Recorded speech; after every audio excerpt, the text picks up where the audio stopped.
Kepolisian Daerah, Polda, Metro Jaya secara resmi mengumumkan penetapan 8 tersangka dalam kasus tuduhan ijazah palsu yang dilaporkan oleh Presiden RI ke-7, Joko Widodo, Jokowi.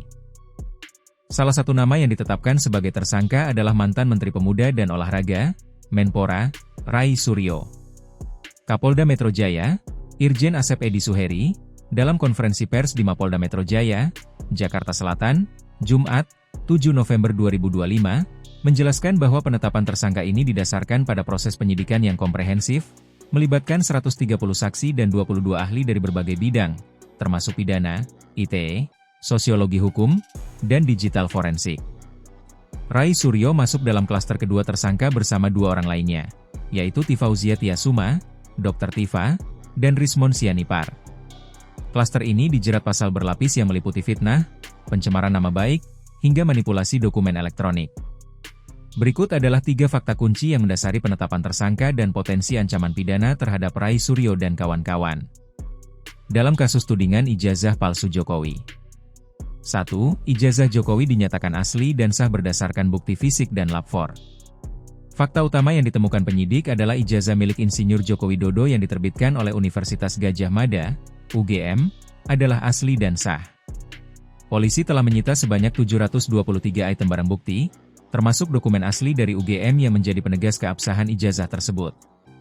Kesimpulan ini juga diperkuat oleh hasil uji dari Puslap 4 Polri yang meneliti kedua aspek, baik analog maupun digital. Kesimpulan penyidik menyatakan bahwa tuduhan yang disebarkan para tersangka adalah palsu. 2. Tersangka terbukti melakukan manipulasi digital terhadap ijazah. Berdasarkan temuan yang dikumpulkan, penyidik menyimpulkan bahwa para tersangka, termasuk Rai Suryo, telah melakukan editing dan manipulasi digital terhadap dokumen ijazah dengan metode yang disebut tidak ilmiah.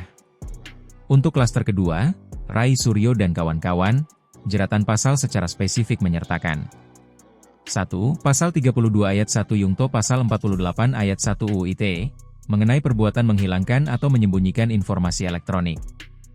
2. Pasal 35 Yungto Pasal 51 ayat 1 UU ITE, mengenai perbuatan memanipulasi, menciptakan, mengubah, atau memalsukan informasi elektronik agar terlihat seolah-olah data yang otentik. Pasal-pasal ini menunjukkan fokus penyidikan pada tindakan pengubahan atau pemalsuan data elektronik yang dilakukan oleh tersangka.